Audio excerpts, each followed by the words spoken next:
بسم اللہ الرحمن الرحیم۔ 2-3 دن قبل بھارت میں ایک اندوہ ناک واقعہ پیش آیا۔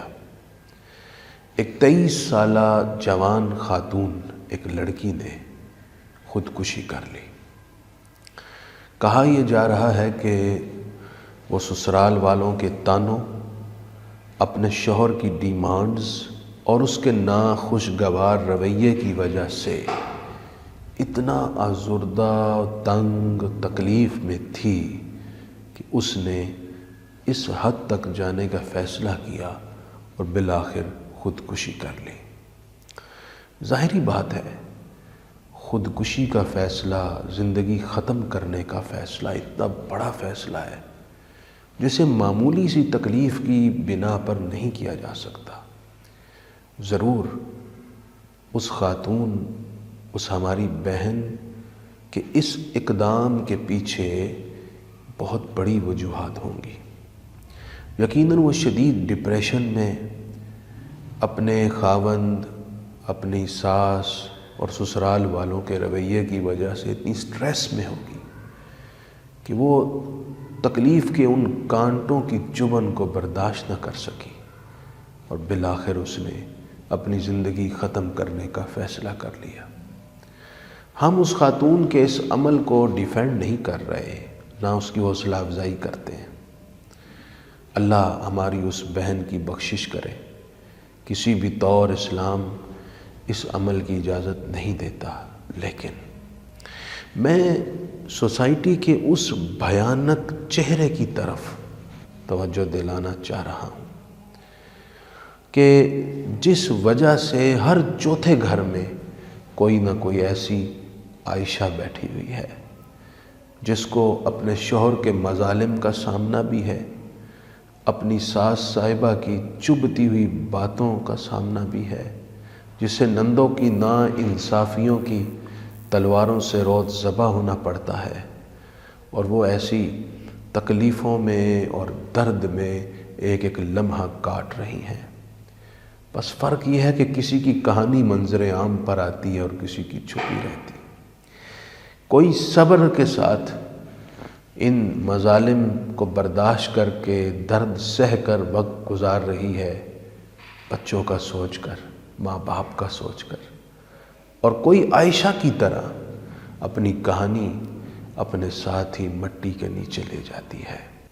جب 2-3 دن پہلے یہ ویڈیو وائرل ہوئی تو میری نظر سے گزری تو ایک لرزہ طاری ہو گیا، اور جو ازردگی میں اپنے اندر محسوس کر رہا ہوں اس کیفیت کو بیان نہیں کر سکتا۔ سوچتا ہوں کہ ہمارے پاس قرآن ہے، نبی اکرم رحمت عالم صلی اللہ علیہ وسلم کی پاکیزہ زندگی وہ رول ماڈل ہے، ازواج مطہرات صحابیات کی پاکیزہ زندگی کے خوبصورت نمونے ہیں۔ آخر ہم اپنی لمٹس ان سب کے ہوتے ہوئے کیوں کراس کرتے ہیں؟ ہم اپنے دائرے میں رہ کر ایک دوسرے کے حقوق کا خیال کیوں نہیں کرتے؟ ہم یہ کیوں بھول جاتے ہیں کہ ہمارے دین میں کسی کے دل کو توڑنا کعبے کو گرا دینے سے بڑا گناہ ہے؟ ہم یہ کیوں بھول جاتے ہیں کسی کا دل توڑنے سے عرش الہی ہل جاتا ہے؟ کسی کی عزت پامال کرنے، کسی کو رسوا کرنے سے اللہ اور اس کے رسول سخت ناراض ہوتے ہیں اور بندے کی عاقبت تباہ و برباد ہو جاتی ہے۔ جناب والا، اس وقت سوسائٹی میں سینکڑوں، ہزاروں، لاکھوں بچیاں ایسی بیٹھی ہیں جن کے ماں باپ کے پاس ان بچیوں کی شادیوں کے وسائل نہیں ہیں، جو معاشرے کی رسم و رواج پر لگنے والی رقم کو برداشت نہیں کر سکتے، جو باراتیوں کی فوج اور شادی موقع پر سینکڑوں لباس اور بھاری بھرکم زیورات کے اخراجات لڑکے والے اور لڑکیاں والے دونوں برداشت نہیں کر سکتے۔ اور پھر جو معاشرے میں دھوم دھام سے شادیاں ہو رہی ہیں، وہ یہ بھول جاتے ہیں کہ غریب لوگ اس سے احساس کمتری کا شکار ہوتے ہیں۔ اور ہماری سوسائٹی کے نوجوان بڑی تیزی سے ذہنی پسماندگی کی طرف جا رہے ہیں۔ ہر ایک کی خواہش ہے میں جس گھر میں شادی کروں وہ امیر گھرانہ ہو، وہ خاتون جہیز میں بھاری بھرکم چیزیں اور بڑی کثیر چیزیں لائے، وہ قیمتی گاڑی لائے، وہ اچھا گھر بھی لائے، بہت ساری چیزوں کی خواہشات ہوتی ہیں۔